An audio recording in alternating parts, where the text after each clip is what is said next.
ఇప్పుడే జీ5 app download చేయండి. చూడండి మీ ఫేవరెట్ టీవీ షోస్ ఎప్పుడైనా ఎక్కడైనా. నా భార్య మనసులో ద్వేషాన్ని పెంచి మా ఇద్దరి మధ్య దూరాన్ని పెంచుతున్నారు.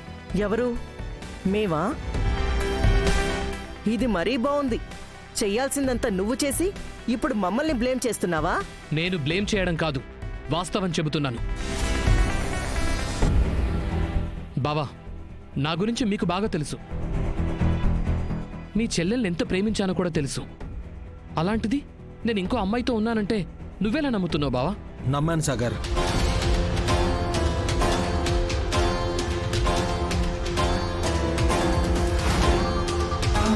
అందరికన్నా నిన్నే ఎక్కువగా నమ్మాను.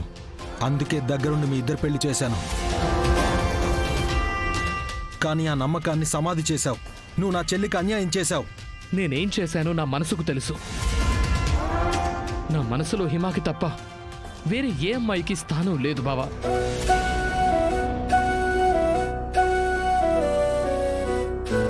హిమా, ఒక్కసారి అన్నయ్యని అర్థం చేసుకోవడానికి ప్రయత్నించు. ఒక్క అవకాశం ఇవ్వు. అర్థం చేసుకునేంత అర్థం చేసుకున్నాను కృష్ణ. ఇంక ఈ విషయం గురించి నా దగ్గరికి రావద్దని చెప్పు.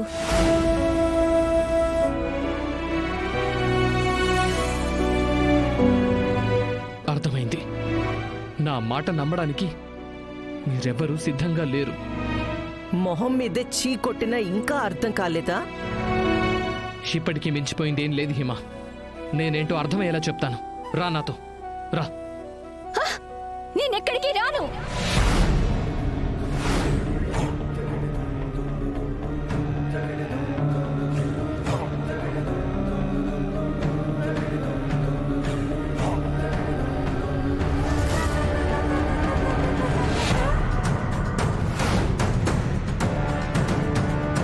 విన్నావుగా, ఇంక బయలుదేరు. సరే అయితే, ఇక్కడందరూ నన్ను దోషిలా చూస్తున్నారు. నేను తప్పుడు మనిషి అనుకుంటున్నారు, అంతేగా? It's okay. నేను భర్తగా ఇష్టం లేని మనిషికి నేను కట్టిన తాళి మోయాల్సిన అవసరం లేదు.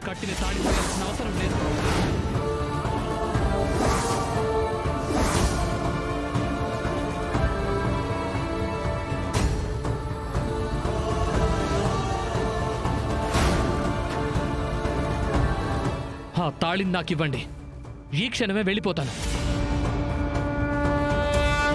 సాగర్, నువ్వేం మాట్లాడుతున్నావో నీకు అర్థమవుతుందా? తాళి తీసి ఇవ్వడం ఏంటన్నయ్య? అది ఎంత పాపమో అర్థం అవుతుందా? దాని అర్థం ఏంటో తెలుసా? తెలుసు కృష్ణ, బాగా తెలుసు. తాళి అనేది భర్త ఆయుష్ కదా. నా మీద నిందలేసి, నన్ను నేరస్తుడిగా ముద్ర వేసి, నన్ను మానసికంగా చంపేశారు.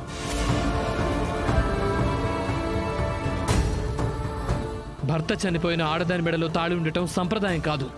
అందుకే తీసిచ్చేయమంటున్నాను.